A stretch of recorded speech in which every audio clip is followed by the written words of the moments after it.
So we are doing the next corset in this book. It is actually titled Brown Jean Corset, which is a little confusing on the stuff that I wrote because the last one is actually called Brown Jean Corset as well. This one was 1780s and this one is 1790s. There are a few differences between them. This one's mainly got a back lace corset and this one's finally got a front lace corset. I have actually made a lot of corsets over the years and they don't usually have these tabs on the bottom, which I am learning I kind of hate. I just don't like finishing the edges of them. But we are getting ready to do this one here. I'm actually going to be doing it as Artemis, and so we're going to go ahead and get started. The first thing I need to do is I need to take this pattern here and blow it up. And so I scan it in on my computer and then I take the scale and make it so that the 1 inch is actually an inch. And then I go ahead and print it out, which I've already done. It's right here. So let's go ahead and start making the pattern.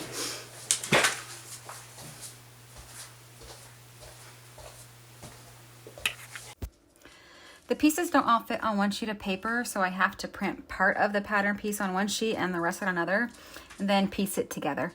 It actually takes a while for me to do this because even though it's only like a 10-piece puzzle that any toddler could put together, I really, really hate puzzles. I think my ADD brain sees puzzle and immediately starts boycotting. So let's just fast forward through this.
So I tried to fit this on a dress form. I knew it would not work before I even started pinning it on, but I did it anyway. Then I took it off the dress form and fit it on an actual human. I know you shouldn't fit corsets on a dress form, that it's a bad idea, like driving the wrong way down a one-way street because the building you want is just right there and you don't want to circle the block. Bad idea. Don't fit corsets on a dress form and don't drive the wrong way down a one-way street.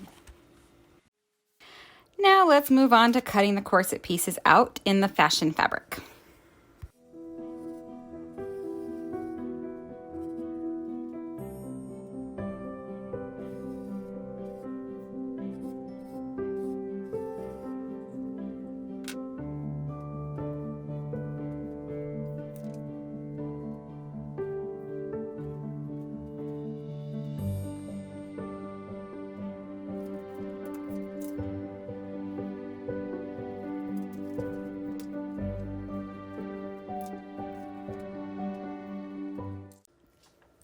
I'm trying to assemble these corsets using slightly different methods. So for this one, I'm just going to sew the boning channels on each piece and then sew them together, working outward, trapping the seam allowance on the inside of the next piece. Starting with the middle piece, which for this corset is the back, I sew that seam together. I know a lot of people are really passionate about which direction seam allowances should get pressed together in corsets, whether it's all to one side or pressed open. What I'm going to do is press these ones to one side and then the top ones to the other side. This makes it a little stronger than if the seams were just pressed open and still divides out the seam allowance, cutting down on bulk.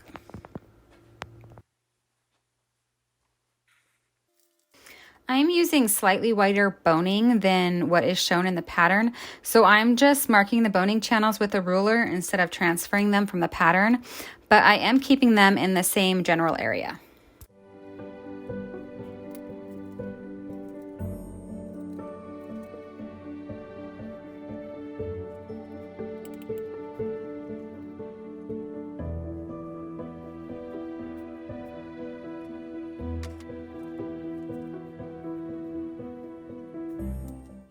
Now that the boning channels are all sewn in the back piece, I'm going to sew the side back to the back by taking the outer fabric and the inner fabric and sew them together with the back piece between them. And I'm sure I worded that in a weird and incomprehensible way, so I put it together in the manner in which you see me putting it together. Yep, like that.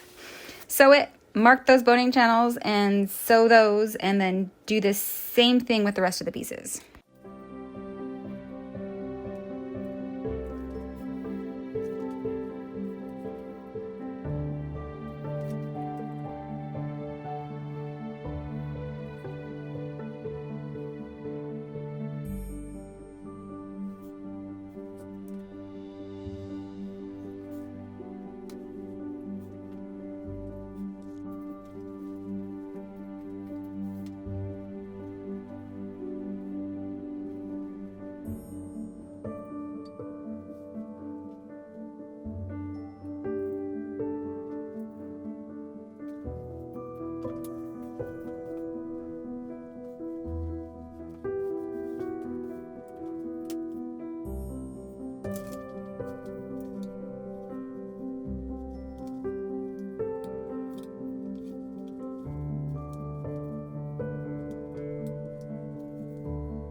Alright, so the next step I need to do is cover the bottom with some binding.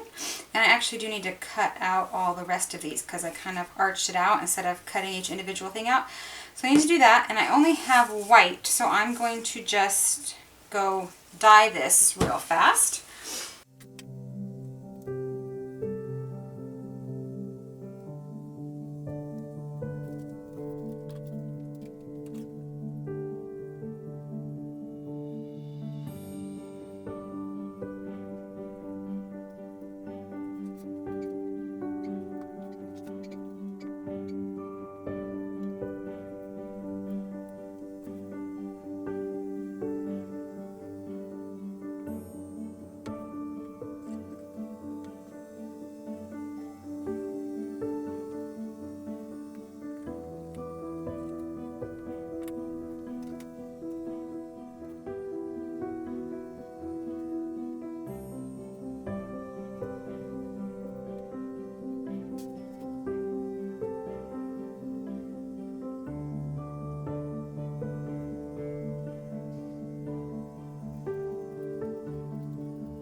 The bottom is done, and my poor little overworked fingers get a break from hand sewing, so I can add all of the boning and then back to the hand sewing to bind the top edge.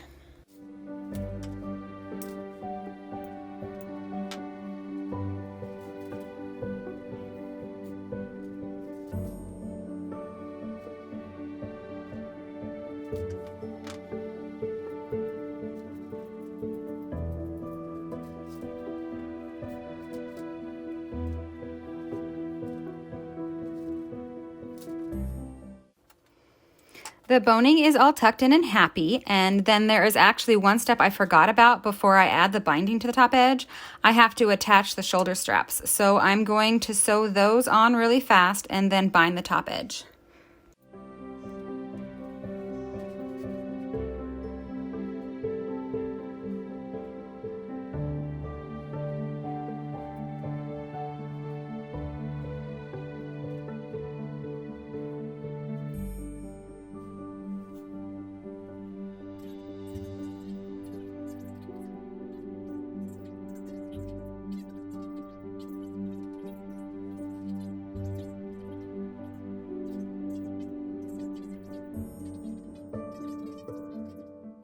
Now, in the totally not historically accurate manner of adding eyelets, I am marking where I'm going to place the metal grommets, and then I'm going to use my handy grommet punching machine to put in all the grommets.